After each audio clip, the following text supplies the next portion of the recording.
La pregunta que yo le quisiera hacer, candidato, es, ¿acepta usted que en el gobierno actual del PRI, del cual usted formó parte importante, primero como miembro del Consejo para la Inteligencia y Seguridad del Estado y después como secretario de Gobierno, ¿acepta usted que en ese gobierno fracasó la estrategia en materia de seguridad?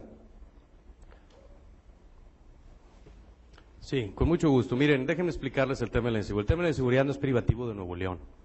El tema de la seguridad es un tema nacional. Y déjenme decirle algunos datos. Primero, tenemos un gran reto y tenemos un enemigo común que vencer.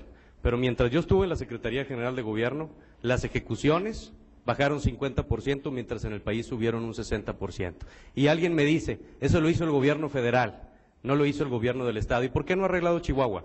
¿Y por qué no ha arreglado Guerrero? ¿Y por qué no ha arreglado Baja California? ¿Por qué sí? ¿Por qué aquí sí?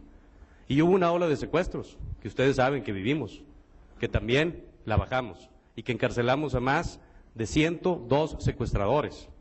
Y yo no digo que se haya arreglado el problema, tenemos que seguir trabajando. Reconozco, respondiendo a su pregunta, que tenemos un problema y que tenemos que trabajar viendo de frente para solucionarlo. Por eso vuelvo a insistir, la primer propuesta y la más importante que ustedes tienen que evaluar, y no en este debate sino en las urnas, es si la persona le va a entrar o no, si al momento de tomar una decisión la va a tomar, si al momento de hacer la llamada la va a hacer, si al momento de dar una instrucción va a dar esa instrucción. Y tengo testigos, y le pueden preguntar al secretario de Seguridad Pública Federal, Genaro García Luna, y le pueden preguntar a Eduardo Medina Mora, y le pueden preguntar a Javier de Real Magallanes, y al general de la Cuarta Zona y la Séptima, que son mis amigos y con quienes he trabajado. Ahí está el testimonio. ¿Por qué aquí sí pudimos disminuirlo? ¿Qué pasa con las policías municipales? Porque luego me preguntan, ¿hay que atender a la base de la población? Por supuesto que sí. Por eso mi principal propuesta es hacer de la policía municipal la policía más fuerte, porque es la principal y la primer frontera del ciudadano. Tenemos que hacer una policía limpia, una policía que inspire confianza, pero que sobre todo que esté capacitada, porque fue diseñada para resolver problemas de convivencia y ahorita está atendiendo una delincuencia sofisticada y tenemos que convertirlos en parte de la solución. Sí hay un problema, pero lo vamos a solucionar. Toca el turno al candidato Rodrigo Medina para hacer su pregunta. Tiene 20 segundos. El candidato Fernando Elizondo tiene 2 minutos para responder. Pregunto, como gobernador suspendiste las obras y también hubo secuestros y ejecuciones. Como funcionario federal no sacaste la reforma energética ni la reforma fiscal y aumentaron considerablemente las tarifas del gas. ¿Nos podrías decir qué otra cosa vale tu experiencia? Con mucho gusto. ¿Ya? Sí, con mucho gusto. Este es el tipo de leyenda, de mentira que se genera en lo que llamamos guerra sucia. Yo creo que la campaña de contraste es correcta. La campaña que marca las diferencias entre un partido y otro, entre un gobierno y otro, entre un candidato y otro.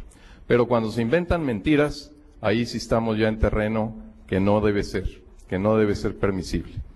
Y una mentira que el PRI se ha encargado de difundir por todas las vías, incluidas llamadas a todas horas a casas de ciudadanos, es esta de que yo aumenté el precio del gas.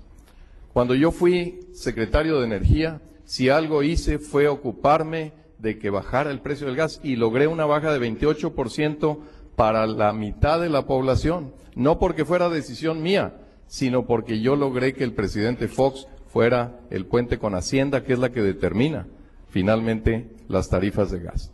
La reforma hacendaria salió adelante en el Senado, siendo yo parte del comité, de la Comisión de Hacienda del Senado. Sí salió adelante. Y durante mi periodo como gobernador tuve que detener las obras porque era la prudencia financiera la que dictaba esta medida. Se bajaron los ingresos del gobierno, se podía financiar una parte, pero no se podía financiar todo de inmediato, y entonces determinamos, para no tener un déficit de 1.500 millones de pesos, bajar el ritmo de las obras. Eso era lo que tenía que hacerse. Lo hicimos con honestidad, con transparencia, con toda la cara frente a la sociedad y explicando por qué lo hacíamos. No veo que haya de malo en esto. Consejeros, favor de evaluar.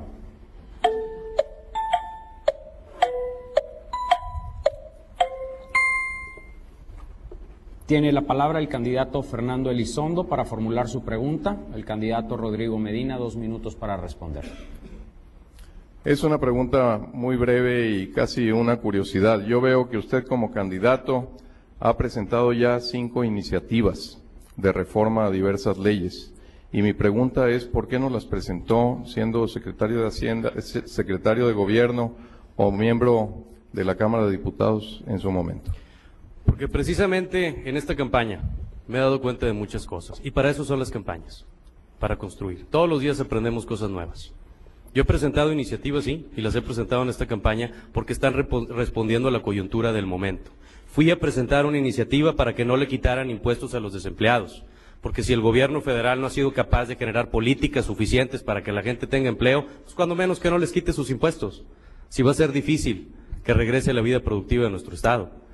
Sí presenté también una iniciativa para que castiguemos a las personas que bloquearon las calles, a los famosos tapados, para endurecer las penas.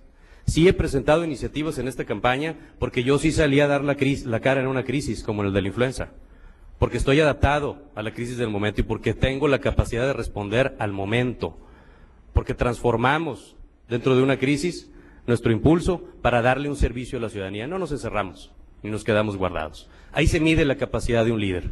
Ahí se mide cuando hay capacidad de adaptación y de respuesta rápida. Y sobre todo, cuando encontramos el valor de la oportunidad para, además de generar iniciativas, dar respuestas a la gente, como lo estamos haciendo con brigadas médicas, como lo estamos haciendo poniendo en marcha módulos de atención médica ahorita, como lo estamos haciendo también saliendo en una crisis como fue la de la influenza a darle un servicio a la población. Y sé que se preguntan y que también como parte de la guerra sucia dicen, acaparó los cubrebocas. Déjenme decirles que no. Me tardé 1 hora en conseguir los cubrebocas. El que tuviera voluntad lo hubiera logrado. Y ahí hay cubrebocas. Otra cosa es que los especuladores tengan por ahí el interés de hacer un negocio. Y me puse a envasar gel antiséptico y salimos a las calles. E hice una maquiladora de cubrebocas. Producíamos 15,000 cubrebocas todos los días y además dimos empleo. Esas son acciones en una campaña, además de las iniciativas que presentamos, que son las del momento. Consejeros, favor de evaluar.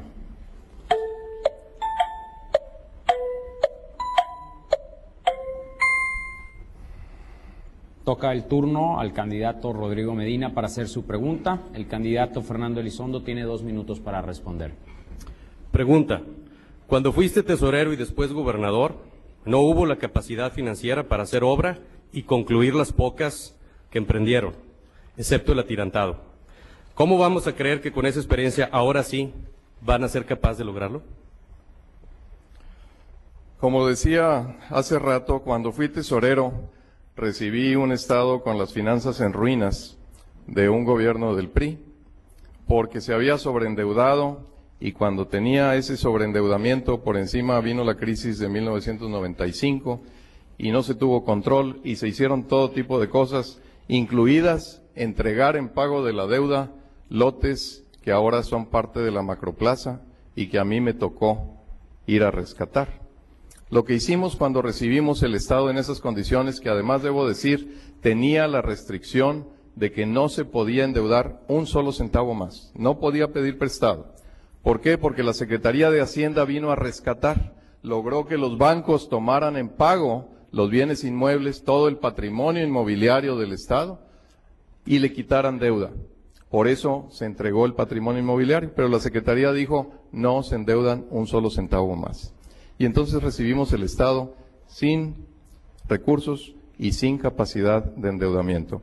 ¿Y qué fue lo que hicimos? Apretar el cinturón en aquellas partes en que se podía, sin afectar los servicios esenciales y las partes primordiales del gobierno, y empezar a generar proyectos a medida que teníamos la capacidad de generar flujo. Esa era la única forma en que podíamos actuar.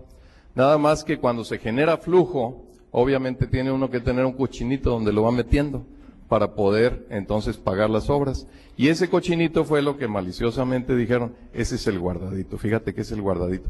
Ese guardadito es la mejor demostración de una buena administración financiera.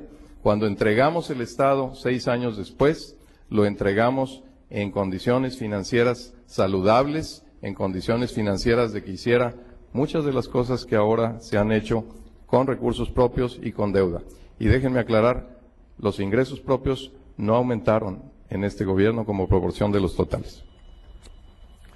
Favor de evaluar.